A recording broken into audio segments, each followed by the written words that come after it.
Hello, everyone, and welcome to Girl Let's Agree to Disagree with Jessica Milagros and Busy Blue. We are here with Kenny. How's it going, Kenny?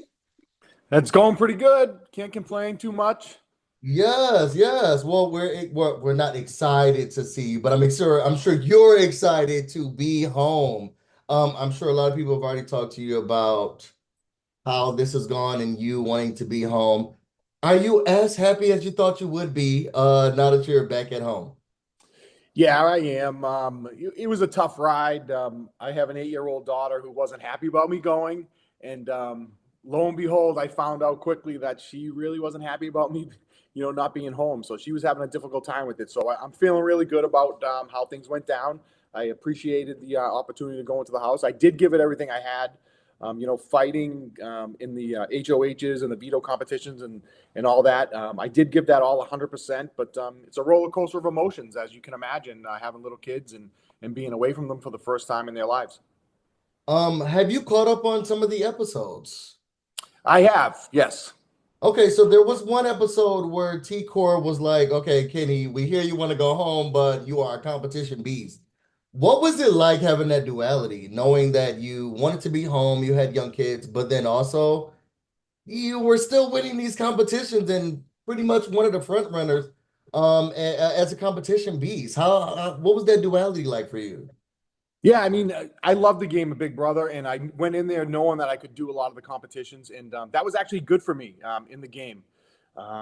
And I did want to go home, but at the end of the day, everybody else was really having those feelings, but I think mine were a lot stronger because of the little ones that I have.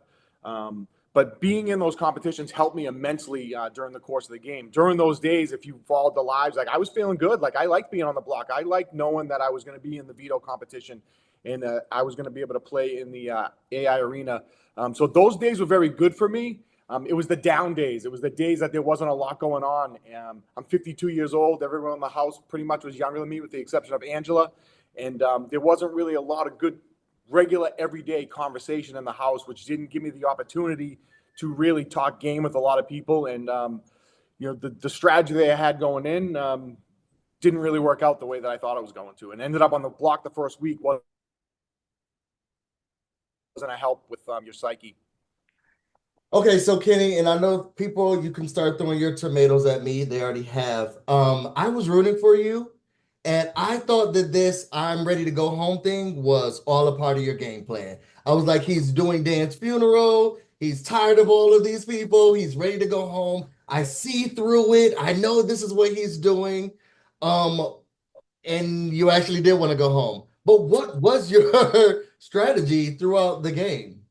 To be completely honest with you, that I was playing that as a ploy. The first week and the second week, I was using that to my advantage. I was Uh-oh. missing my family, but I'll tell you exactly where I messed up. I agreed to give shout outs to my family at 5 o'clock every day on the live feeds, and that leading up to that and then after that, really my emotions were tough. So I did plan on using that as a ploy to try and get people to feel a little bad for me and kind of like bring me into their groups. But it kind of backfired on me and it took a toll on my emotions. Oh man, so I guess I was right. Yes. Um okay, so final question. I know that you definitely bonded with a lot of the guys in the house. Who are you rooting for? And who do you think is playing the best game right now? Um, I mean, if you were paying attention, I really didn't know what was going on in the house too much. There was a lot. I knew there was a lot of alliances, and I really felt the alliances weren't very strong that early in the game. Um, I mean, obviously, I'm rooting for my Boston boy Tucker. Yeah. We really bonded the last week that I was there. We were both going through a lot of the same, same feelings, and we were on there for each other. And if I was able to pull out to be able to stay in the game, we had a big plan to, really try and stay tight and run the table.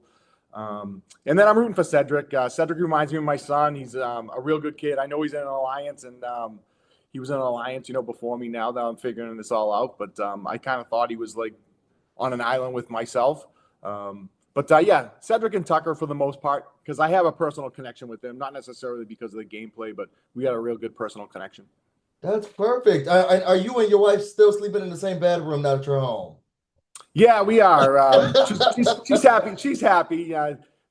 Everything went to hell when I was gone. The pool turned green, a tree fell, the air conditioner stopped working. So she's kind of happy, but she held it. She held it strong, and now that I'm home, I'll take back those responsibilities.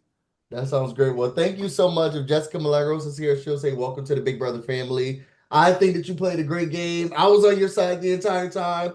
I So appreciate that. welcome back home. And we can't wait to see what happens for the rest of the season. Thank you. Me too. Thanks, Kenny. Have a great day.